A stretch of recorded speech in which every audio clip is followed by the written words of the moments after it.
Hey guys, welcome to the channel and to this third update of the Iskra build. Okay, since the last update I have continued to work on the wings and the fuselage. I will show that later on. I had a couple of sink marks on the wings that I have taken care of, and same on this one. And I have started to put the air intakes together and filled them with liquid sprue in order to sand them and polish them to make the seams go away. And I think my approach here will be to try to sand and polish everything that I can possibly reach, and then I will after that I will paint the inside, the wheel wells and the air intakes. I will paint them first before I put it on the fuselage. And speaking of the fuselage, I have mated the two halves together and started to fill the seams a little bit, like here. There will be a lot of work to take care of the seams, because let's see if I can get it on the camera here, but the edges are quite soft. There are a bit of roughness or a burr on the edges, which means that when you glue the parts together they will not conform perfectly, and so there will be a seam, and I need to take care of that. And on the upper side here, as you can see, I have a bit of a fit issue. The area before, just in front of the cockpit or the windscreen, is there's a gap, and I think that is because I didn't dry fit or fit the bulkhead here thoroughly enough before I glued everything together, so it's a little bit too big. I can show you in the instructions. There is a note here that says that this area should be sand before gluing, and I guess what they are saying here is that basically you have to dry fit this very carefully before you put things together.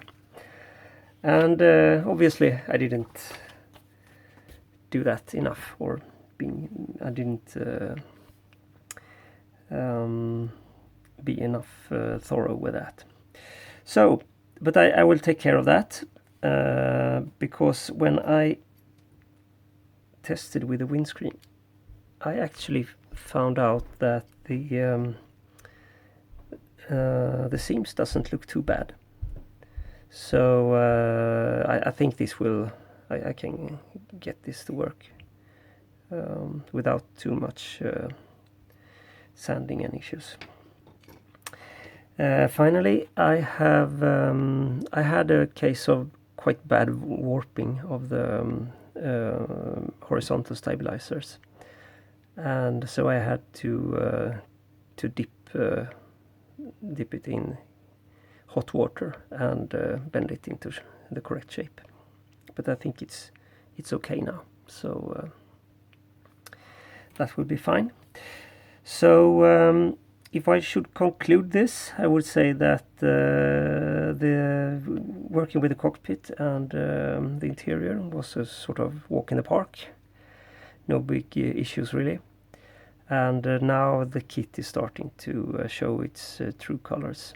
And but it's not that bad, I would say. This is a short run kit, and it's the first kit from this manufacturer. So I was actually expecting more problems, but there are a couple of fit issues that I need to take care of before I move on, and so there are a lot of work with test fitting, sanding, checking,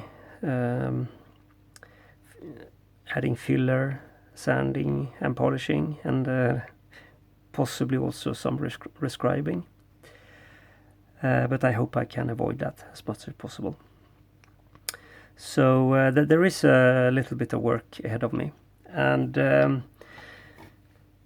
my strategy for dealing with that is I try to do a little bit of everything, and I will proceed with cleaning up the small parts that remains in the kit, like the landing gear and the rocket pods and stuff like that.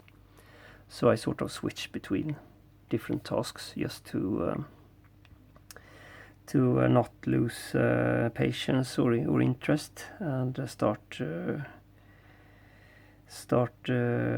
doing a bad work with all the details. So I think that is for me, that is the best way of keeping up the mojo, and keeping the focus on the details that actually need some work, and that is not easily fixed. So you have to spend a lot of time with that, like this stuff, and also the fitting of the wings. I think will be quite a lot of work with. So I will probably do that and switch back and forth with other tasks. But since it's quite small kit, I think that in the next update in a week, I will probably have sorted out a lot of things. So yeah, I think that's it. This will be a short update, and